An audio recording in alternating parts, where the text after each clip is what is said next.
Deus, nesta noite, nós possamos crer em Jesus Cristo, né? Deus é o controle, amém? Espírito Santo de Deus, nesta noite eu quero te louvar, agradecer o teu nome, Deus, por esta oportunidade, por este momento, Pai singular, onde vamos receber, onde vamos alimentar a tua palavra, a mensagem de Deus, a mensagem de Jesus, a mensagem do Espírito Santo de Deus. Senhor, que a tua palavra nesta noite ela vá, Senhor, ela produza nesta noite, Deus, cura e libertação, Deus. Através do ensinamento da tua palavra, Deus, coisas grandes acontecem, coisas grandes são transformadas, Deus. Então, que nesta noite, para a tua palavra, Senhor, ela vá e ela produza nesta noite, Deus, cura e libertação, porque nós te pedimos e te agradecemos. Amém e amém, Jesus. Glória a Deus, salve a igreja na paz do Senhor. Amém. Vamos abrir sua Bíblia em Tiago, livro de Tiago, capítulo 1, a partir do verso 12. Nós já estamos no mês de novembro, né? Graças a Deus. E até aqui o Senhor tem nos ajudado, irmãos. Mês passado a gente trabalhou no tema, né, revestidos, e este mês nós vamos falar sobre o fruto do Espírito. Amém? Para que os cultos de ensinamento a gente tenha um tema para trabalhar, para focar, para orar nesse propósito, em nome de Jesus. Tiago 1, a partir do verso 12, que diz assim: Bem-aventurado o homem que suporta a tentação, porque quando for provado, receberá a coroa da vida, a qual o Senhor tem prometido aos que o amam. Vou repetir, amém? Aleluia. Vamos repetir comigo, igreja? Bem-aventurado o homem que suporta a tentação, porque quando for provado, receberá a coroa da vida, a qual o Senhor tem prometido aos que o amam. No 13. Ninguém sendo tentado, diga: de Deus sou tentado. Porque Deus não pode ser tentado pelo mal, e a ninguém tenta. Mas cada um é tentado quando atraído e engodado pela sua própria consciência. Depois, havendo a consciência concebido, dá à luz o pecado, e o pecado, sendo consumado, gera a morte. Não erreis, meus amados irmãos. Toda boa dádiva e todo dom perfeito vem do alto, descendo do Pai das luzes, em quem não há mudança, nem sombra de variação. Segundo a sua vontade, Ele nos gerou pela palavra da verdade, para que fôssemos como primícias das suas criaturas. Portanto, meus amados irmãos, todo homem seja pronto para ouvir, tardio para falar, tardio para se irar, porque a ira do homem não opera a justiça de Deus. Amém? Pode se sentar. Glória a Deus. Desenvolvendo o fruto do Espírito. Quando a gente fala de fruto do Espírito, a gente já logo pensa no livro de Gálatas, né? Já é uma coisa automática, Gálatas 5. Mas a Bíblia fala muito acerca do fruto do Espírito, não só em Gálatas, como em todo o Novo Testamento, né? Porque a gente não vai achar muito no Antigo Testamento, já que a gente está falando do Espírito Santo. Nós vemos que Jesus ele deu este ensinamento, e os seus discípulos deram continuidade ao que Jesus trouxe. Então nós vemos que para a gente frutificar, irmãos, é necessário que haja algo radical nas nossas vidas, né? Esses dias eu estava vendo um Reels lá no Instagram, um pastor pregando sobre a criação. E aí ele estava falando sobre o homem e a mulher. Então, ele falou sobre o sêmen e sobre o útero, né? Sêmen vem da palavra semente. E útero vem da palavra humus, que significa terra. Né? Então a semente ela é jogada na terra e nasce o fruto. precisa acontecer. Então, o que acontece com a mulher quando ela recebe a semente, né? Quando essa semente é lançada lá no sêmen no útero, e aí vai trazer ali o fruto. Acontece uma transformação de dentro para fora, não é assim? Na mulher. Então o útero, ele vai crescendo, a barriga cresce, né? Vai gerando dentro do útero os ossos da criança, os nervos, os músculos, os órgãos, a pele. Então olha só, uma coisa radical, né? Uma coisa assim, como o salmista ele fala, maravilhosamente, de uma forma maravilhosa e assombrosa, né? Também, porque essa palavra assombrosa, porque eles não sabem como, né? Isso pode acontecer. Como que um líquido é derramado dentro do útero da mulher e esse líquido se transforma no ser humano, né? Então é uma coisa assim sobrenatural, né? Uma coisa assim extraordinária. E assim é também a ação do Espírito em nossas vidas. O Espírito é a vida em nós. Nós estamos mortos, né? Em nossos pecados, em nossas concupiscências, porque o pecado gera a morte, foi isso que nós lemos. O Espírito, ele vem para nos dar vida. Enquanto o sêmen não entra no útero, esse útero não serve para nada. Enquanto a semente não é lançada na terra, é só uma terra, não significa nada, né? Precisa da semente para dar vida. Assim somos nós sem o Espírito Santo. Uma vida vazia, não é isso? Uma vida sem propósito, sem significado, apenas uma vida latente. Mas quando o Espírito Santo, ele vem sobre nós, ele produz em nós vida. Mas para produzir essa vida, irmãos, precisa passar por provações. Não tem outra maneira. Não tem outro jeito.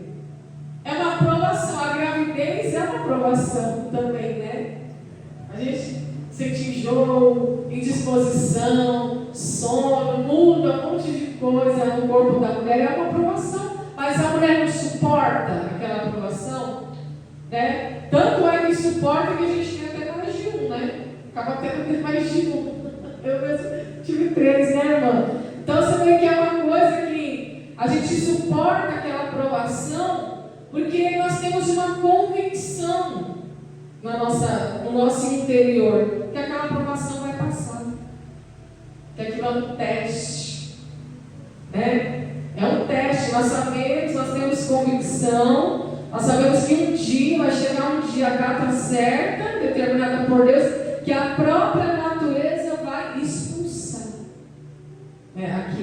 aquele sofrimento. Aí tem outro tipo de provação, que depois que o bebê nasce, que também não é fácil, né? Cuidar. Enfim, então quando Tiago está falando sobre o fruto do Espírito, sobre aquilo que Deus quer fazer nas nossas vidas, que é colocar vida em nós, ele traz a ilustração de uma mulher dando à luz, né? Depois havendo o desejo concebido na carne, esse desejo ele dá à luz o pecado. E o pecado sendo consumado gera a morte. Então foi isso que aconteceu conosco, a partir de Adão. Né? Nós geramos essa morte por conta do pecado. Só que ele fala algo interessante no 12, que eu pedi para vocês repetirem. Feliz é o homem que suporta a tentação, porque quando for provado, receberá a coroa da vida, a qual o Senhor tem prometido aos que o amam. Então, para aquele que suporta o processo, a provação, sem ceder para o pecado, sem ceder à tentação, terá uma recompensa, que é a salvação. Então, é impossível alguém ser salvo sem ser espiritual, porque não combina salvação com quem ainda está praticando as obras da carne. É impossível. Quem está praticando as obras da carne Quem não for espiritual, quem não suportar a provação, né, ali, a tentação quando é provado, e de que maneira que nós somos provados, igreja? Sendo que a Bíblia diz no verso 13, que nós não somos tentados por Deus, porque Deus não ninguém tenta. Então nós somos provados pelos nossos próprios desejos, a consciência, né, da carne, é o desejo, e a gente pode ser provado de várias maneiras, que é o desejo de desistir, o desejo de parar, o desejo de abrir mão, de largar tudo. Às vezes não vem essa ira dentro de nós, às vezes não vem esse pensamento dentro de nós, e o pensamento, primeiro vem o pensamento, e o pensamento gera uma ação. E uma vez que esse pensamento gerou ação e essa ação foi cometida, isso revela o nosso caráter. Então isso vai revelar se eu sou da carne ou se eu sou do Espírito.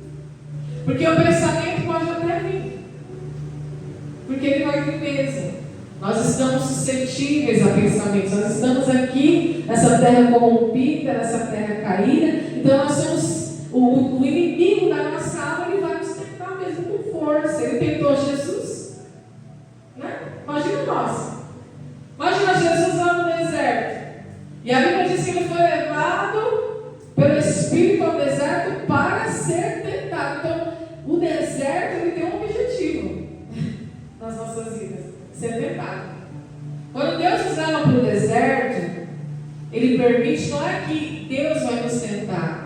Porque Deus a ninguém tenta. Ele não pode ser tentado pelo mal, porque Deus é luz, né? Deus é luz o tempo todo. Ele é o Pai das luzes. Olha, toda boa dádiva e todo dom perfeito vem do alto, descendo do Pai das luzes. Então, nele não há consciência, nele não há trevas, nele não há pecado. Mas o deserto é um processo que a gente passa para Deus ver verdadeiramente se aquilo que a gente fala condiz com aquilo que a gente é, de fato. É no deserto que Deus vai saber quem nós somos. Ele precisava saber. Ele sabia quem era Jesus, Filho de Deus. Ele sabe quem somos nós, criaturas, né? Tanto é que ele fala, olha, segundo a sua vontade, ele nos gerou pela palavra da verdade. Olha que coisa tremenda, irmãos. Ele nos gerou segundo a tua vontade. E de que forma que ele nos gerou aqui? Pelo Espírito Santo. Que esse é o maior milagre realizado nas nossas vidas. É quando nós somos regenerados.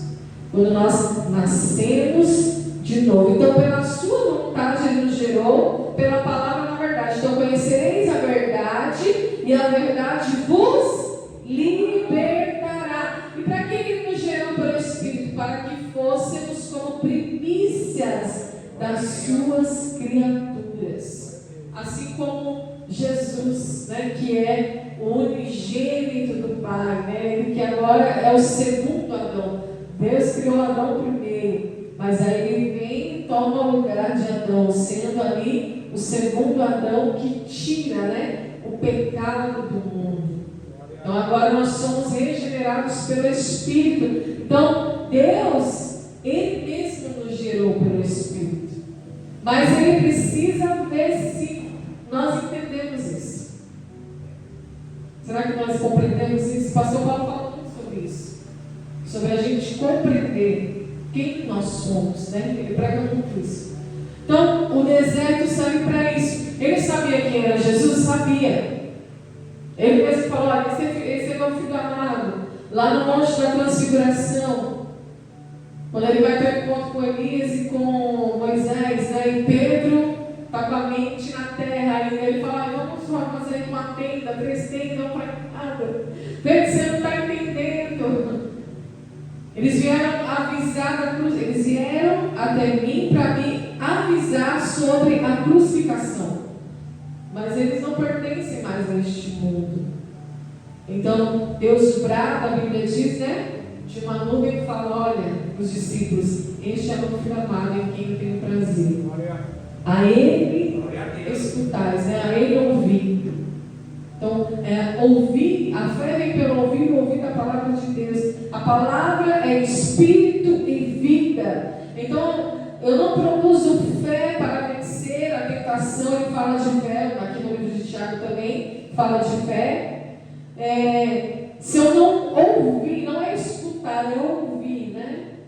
Escutar, eu escuto qualquer coisa. Eu escuto o barulho da chuva, eu escuto o carro passando, eu escuto a buzina, eu escuto a música do vizinho. Mas ouvir é diferente. Ouvir é algo que entra dentro do meu ouvido e penetra no meu coração.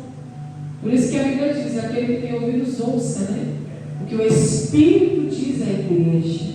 Então, quando verdadeiramente eu ouço o Espírito, que é aquele que vai produzir vida para mim, aí sim eu posso dizer que eu estou vivendo por fé. Eu serei provado, tentado, pelos meus próprios desejos, pela minha própria consciência, porque o deserto vai produzir isso em nós.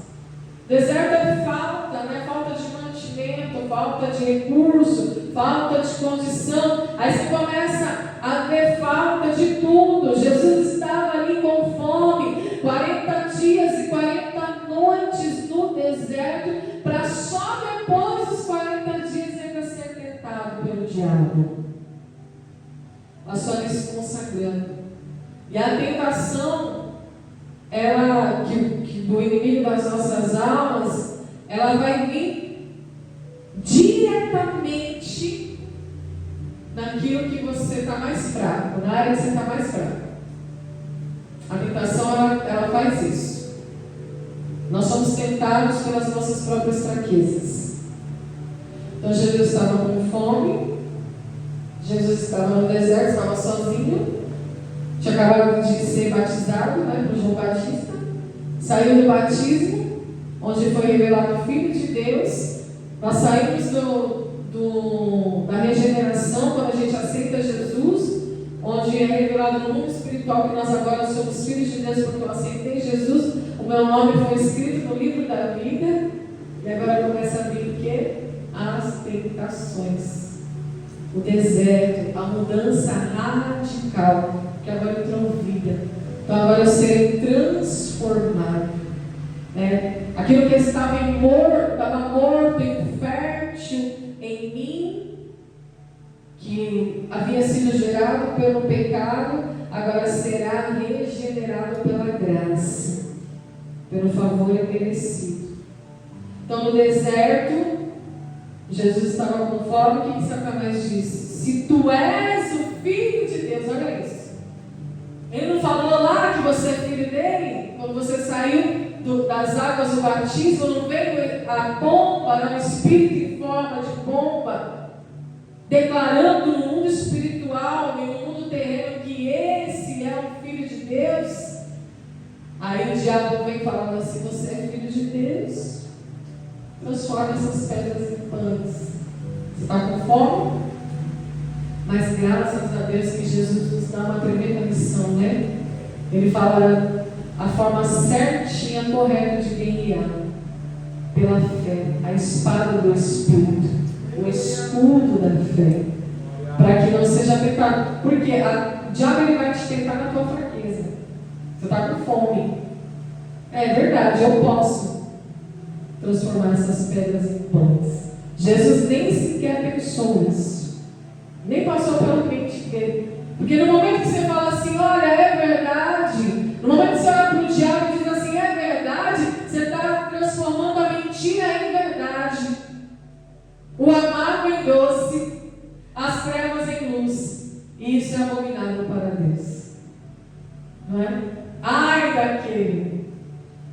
Então Jesus, ele não, nenhum momento ele cocheou ali, né, dois pensamentos. E é o que acontece com a gente.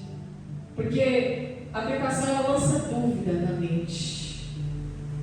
Né? E Deus não trabalha na dúvida por quê? Porque, olha só, toda boa dádiva e todo dom perfeito vem do alto, descendo do Pai das luzes, em que não há mudança, nem sombra de variação. Então Deus não trabalha com dúvida. Então Jesus ele vai ali certeiro, né? A tentação vem na fraqueza, mas ele fala, mas eu também vos digo, olha, nem só de pão viverá o homem, mas de toda palavra que sai da boca de Deus. E que palavra que sai da boca de Deus? Palavra de vida, de luz, de restauração, de restituição. Nele não há mudança, nem sombra de variação. Então, a palavra de Deus não volta vazia.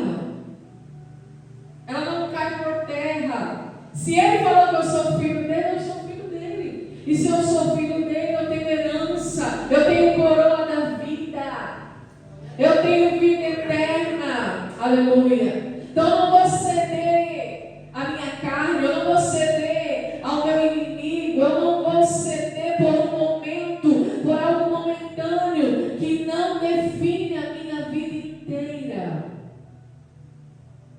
Olha que coisa tremenda, que coisa poderosa, irmãos, que é quando a gente resiste à tentação.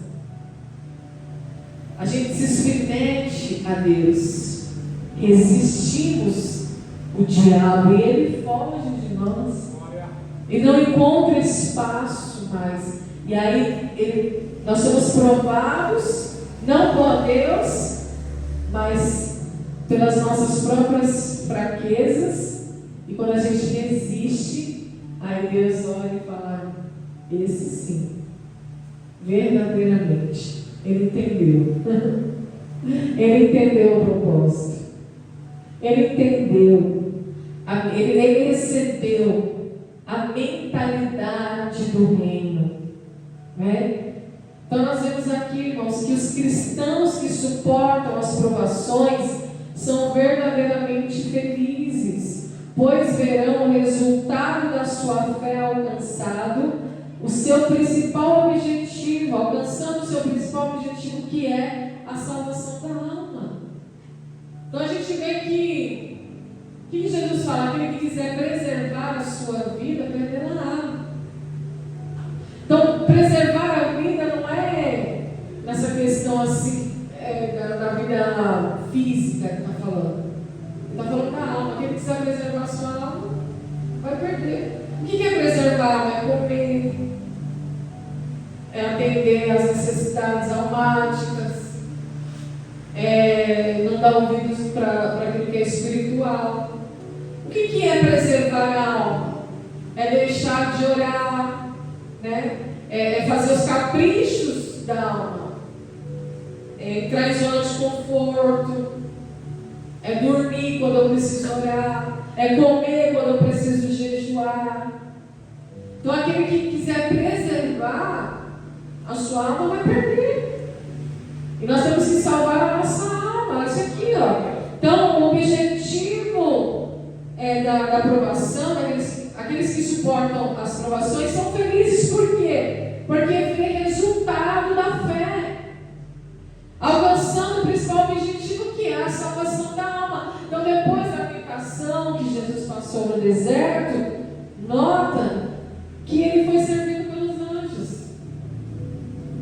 Então ele teve o resultado da sua fé. Os anjos vieram para servir, os anjos vieram para consolá-lo. Isso é o Novo Testamento, não é o Antigo.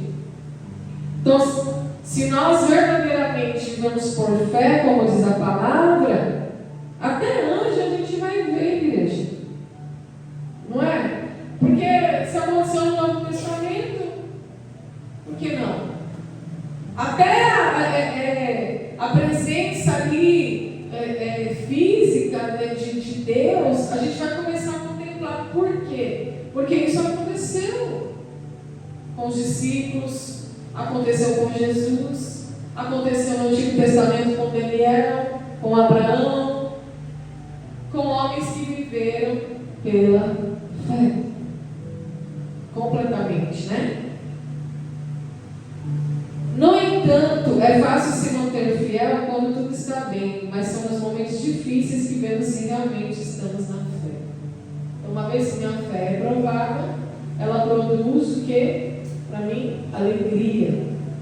Produz também paciência. paciência, perseverança, esperança. Então a fé, ela produz o quê? Resultado para as nossas vidas. Por isso os que desanimam e desistem não poderão receber a coroa da vida preparada para os que venceram a si mesmos nas dificuldades e se mantiveram com uma fé viva e inabalável. Pode ver que lá no livro do Apocalipse fala assim, aos que venceram. Então a nossa vida é um combate, né? Nós estamos no combate da vida e eu preciso vencer todos os dias. No Apocalipse só entra quem venceu.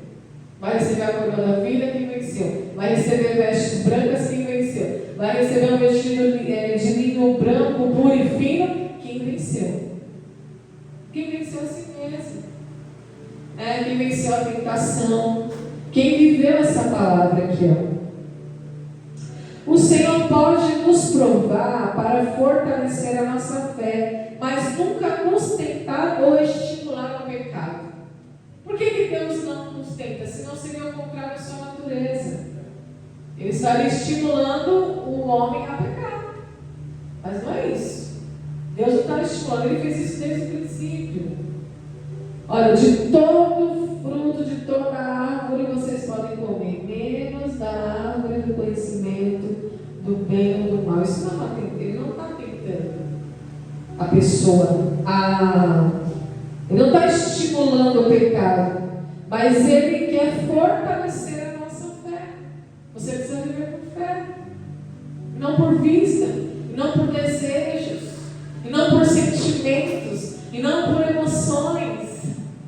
É pela fé, é pelo firme fundamento das coisas que se esperam e pela certeza daquilo que eu não posso ver.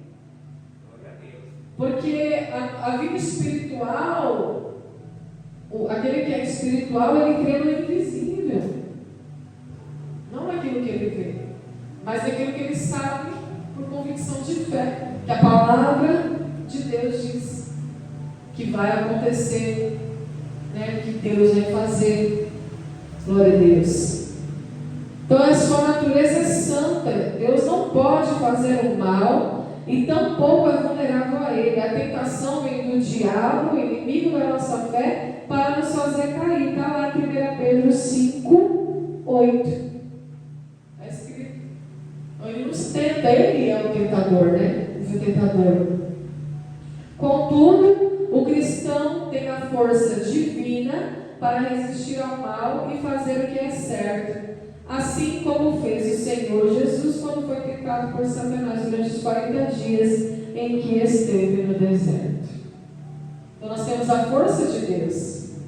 A alegria do Senhor é a nossa força. Então quando eu resisto à tentação, o Senhor se alegra. O Senhor sorri para nós. Deus sorri. Deus dá risada dos ímpios, Deus dá risada dos maus. A Bíblia diz que ele ri porque sabe qual é o fim deles. Mas quando um justo vive pela fé, ele sorri de alegria. E ele derrama sobre nós força. Ele é a nossa fortaleza. Glória a Deus. Tentação é a atração por algo condenável, uma motivação interna que incita para o mal. Então nós temos essa motivação porque é a nossa natureza. Mas eu não posso ceder a essa motivação. Eu tenho que buscar a motivação do céu. A motivação do espírito espiritual. O que te motiva, né? O que nos motiva? O que nos impulsiona? O que está na nossa mente? O que o nosso pensamento produz? Que consequentemente produz as ações. O próprio livro de Tiago fala: de onde vêm as guerras? De onde vêm as contendas? De onde vêm as brigas? De um coração corrupto. Não é assim? O próprio Tiago fala isso. Então nós vemos que existe uma motivação interna que nos ensina Normalmente, nós somos tentados pela própria cobiça, pelos desejos e pelas inclinações do nosso coração. Aquilo que nos atrai será usado pelo diabo como isca. Então, aquilo que é a nossa inclinação, que é a nossa fraqueza, o diabo usa como isca para nos fazer cair em tentação. Então, quando o diabo, irmãos, ele investe contra uma pessoa para derrubá-la da fé, ele trabalha com sutileza. Ele vem com sapatinho de algodão. Ele não vem se mostrando, né, um diabo mesmo, capiroto, todo feio, né? Ele não vem com chifre, ele não vem com rabo, ele não vem vestido de vermelho, não. Ele vem de outra maneira, sutil, para que o homem, né, ou a mulher não enxergue as consequências que virão pelo pecado e atingirão tanto a sua vida física quanto a espiritual. Por que ele vem disfarçado? Ele pode se disfarçar até diante de luz. Ele tem esse poder. Para que a gente não enxergue a consequência do pecado. Ah, mas isso aqui não tem nada a ver. Deus, a Bíblia diz que o diabo ele não precisa que você abra uma cratera, basta uma brechinha. É igual rato, né? Se vê uma brecha, ele entra. Não precisa de a porta estar aberta, né? Tiver um pouquinho assim, ó, ele enfia a patinha assim, tchum, e entra, entrou já, ele faz estrago, né? Consome tudo, veio para roubar, matar e destruir. Esse é o trabalho dele. Então, diante desses relatos, né, a responsabilidade de resistir e controlar os impulsos é nosso. Por isso que nós temos que buscar o Espírito Santo. Temos que desenvolver o fruto chamado domínio próprio ou temperança, né? Que é o mesmo significado.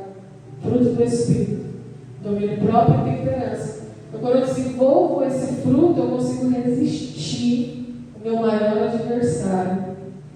Porque nós temos as nossas fraquezas. E o inimigo sabe que nós temos essas fraquezas. Só que se ele não nos tentar, a fraqueza fica lá quietinha. Mas como ele não desiste, né? Então ele vê a fraqueza e lança a isca. E aí é onde a gente vai cedendo. O pecado consumado gera morte. O pensamento errado dá luz ao pecado quando atendemos ao que ele diz. Se eu atendo o meu pensamento errado, eu vou dar luz a este pecado. Olha só que coisa interessante, né? Uma vez consumado, o pecado gera morte espiritual, porque afasta a pessoa da presença de Deus. A única coisa que nos afasta da presença de Deus é o pecado. O pecado faz separação entre Deus e o homem. Ele nos separa, né, de Deus. E também causa dúvida, que como consequência engessa a fé, e sem fé é impossível agradar a Deus. A pessoa não consegue crer mais, ela fica cega. Você pode falar de Deus, você pode falar das Escrituras. Quando a fé está engessada, enrijecida, não é flexível, não é maleável, não penetra mais nada ali dentro daquele coração, ficou duro. Porque o pecado faz isso, ele enrijece, ele endurece. E a pessoa começa a de um abismo a outro abismo. E ela não consegue mais se aproximar de Deus. Então, primeiramente, o diabo desperta o interesse da pessoa pelo pecado e depois a convence a cometê-lo a fim de destruí-la por completo. Então, ele vai apresentando, irmão, justificativas. Diabo, ele é astuto. Ele vai apresentando causas. Ele não apresenta a consequência, ele é esperto. Ele apresenta a causa. Olha, você está aqui até hoje, nada aconteceu, anda por ali. Ó, pega esse caminho aqui. Você está tantos anos nesse caminho aí, você está aí na mesma situação. Ó, pega esse caminho aqui. Ele não vai mostrar a consequência, mas ele vai mostrar a causa. Olha, por causa disso que você está assim. É por causa da tua entrega que você está assim. É por causa da tua fidelidade é que as coisas estão assim. Mas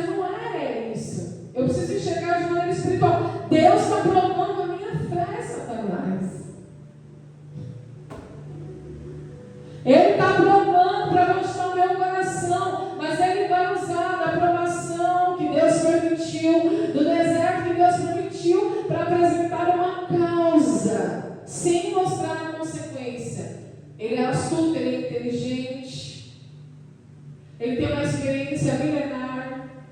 Ele conhece muita coisa que a gente não conhece, porque ele é espiritual. Então, para mim vencer o diabo, eu preciso ser espiritual também. Senão eu não consigo vencer. Porque Deus vai permitir o deserto e eu vou estar ali fragilizado, vulnerável, o diabo vai vir. Agora ele fez com Jesus. Ó, transforma essas pedras em pães. Olha, se você me adorar, eu te darei tudo isso aqui, ó, todo esse reino. Né? Quantas coisas ele falou ali na tentação? Que seu pai não falou que ele te livra, se joga no penhasco, ele não vai te livrar. Aí você sai desse deserto, né? Se joga aí nesse penhasco e você sai desse deserto rapidinho. Por que as pessoas se suicidam? Porque abraça a ideia do diabo. Infelizmente, tira suas próprias vidas. Porque o objetivo dele é matar, destruir por completo a vida da pessoa.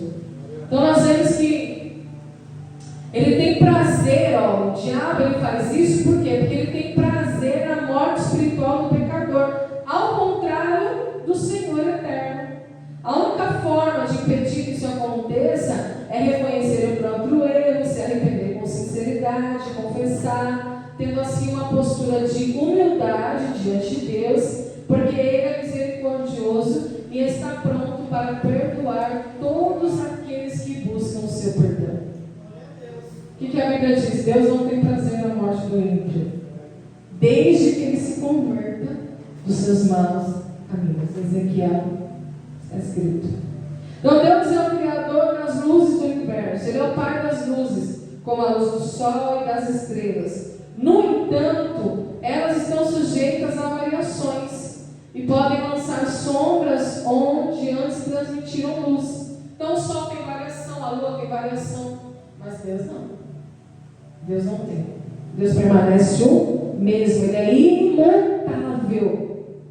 Não existe no caráter de Deus variação. Se nós nos humilharmos perante Ele, arrependidos, Ele é poderoso e misericordioso para nos perdoar.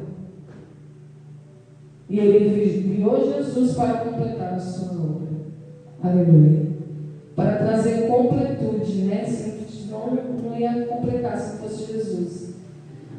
Deus é imutável assim como a sua palavra, portanto não há motivos para dúvida, pois o Senhor é eternamente fiel e a sua palavra permanece a mesma pelos séculos dos séculos. Passarão os céus e a terra, mas a tua palavra não passará. Ela se cumprirá. No verso 18 diz que Ele nos gerou.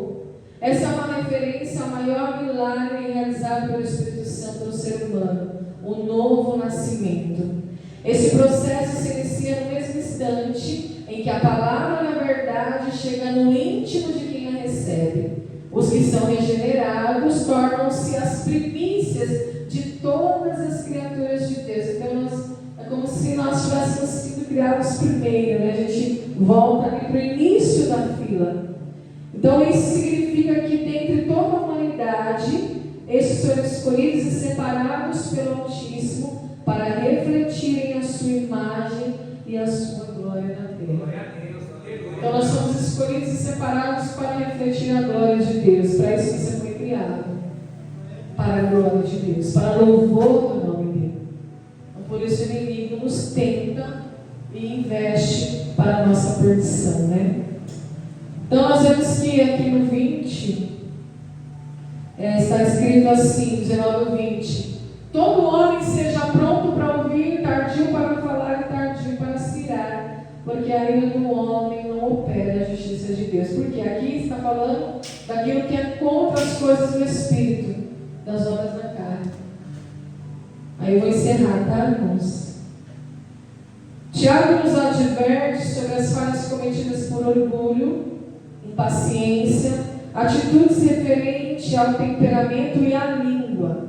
Tiago fala que a língua, sendo o menor órgão do corpo, ela tem poder tanto para matar quanto para dar vida. Então a língua é um instrumento poderoso, é uma arma poderosa e ela pode matar, de fato, né? Se nós não soubermos usar corretamente. Então, estar pronto para ouvir se requer atenção, paciência e humildade. Então, quando Tiago está falando que eu tenho que estar pronto a ouvir, está falando dos frutos do Espírito. Paciência, humildade, atenção. Não era assim com Jesus? Jesus não era paciente, humilde, não ouvia com atenção os pecadores, ele parava para ouvir os pecadores. Ele não era precipitado em falar. Tardio para falar significa não expor precipitadamente seus pensamentos e suas ideias, pois a fala impensada geralmente provoca graves problemas.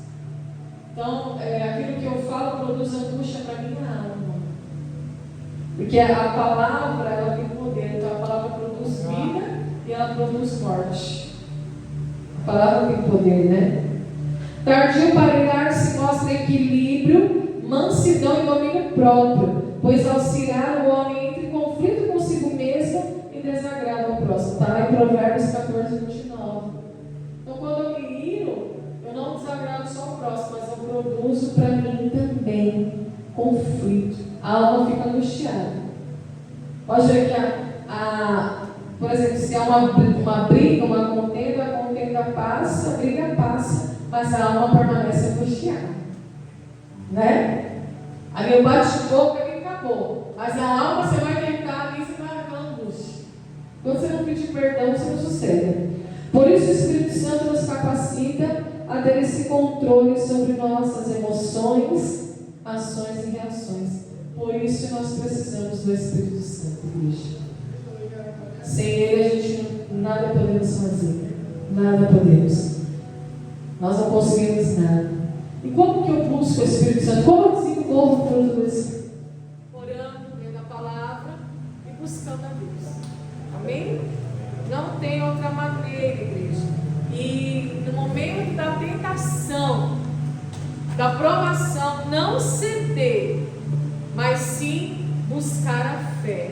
Aleluia. Romper em fé, para que o Senhor ele nos dê vitória em nome de Jesus. Amém? Vamos orar, pastor? Glória a Deus. Glória a Deus. Que o Senhor nos ajude. Amém, igreja? Vamos orar e agradecer a Deus por essa mensagem, por essa palavra. Amém? Senhor, meu Deus e meu Pai, em nome de Jesus Cristo, nós te louvamos já, Deus, com os louvores, com as ofertas, Deus, com a tua palavra, Deus. Graças ao nosso bom Deus, Pai, por esse ensinamento, Deus, por essa mensagem, que é o alimento que nós necessitamos, Deus, para nos manter em pé todos os dias, Deus. Guarda a tua igreja, guarda, Deus, nosso pastor, a vida para a nossa irmã, Pai, a vida para os seus filhos, a vida do Mardoqueu, da Esmeralda, a vida da Sara, da Esther, as nossas vidas, Deus, e que nós possamos, quinta-feira, estar aqui de novo, Deus, cultuando o seu Espírito e verdade, Pai. Abençoe, Pai, mais uma vez este lugar, Deus, pois estivemos aqui, Deus, orando, intercedendo, Deus, e com a mesma medida para nós oramos também de madrugada por esta casa de oração, Deus, para que o Senhor venha, Deus, fortalecer, Deus, a fé de cada um de nós, Pai. Senhor, nesta noite, Pai, nos leva, a mesma de todos os teus espaços da tua presença, é o que nós te pedimos e te agradecemos em nome de Jesus. Amém? Amém. Que a graça do nosso Senhor Jesus Cristo, o grande amor de Deus, a comunhão do Espírito Santo de Deus, não somente hoje, mas por toda a eternidade, e que você diga nesta noite: Amém. Deus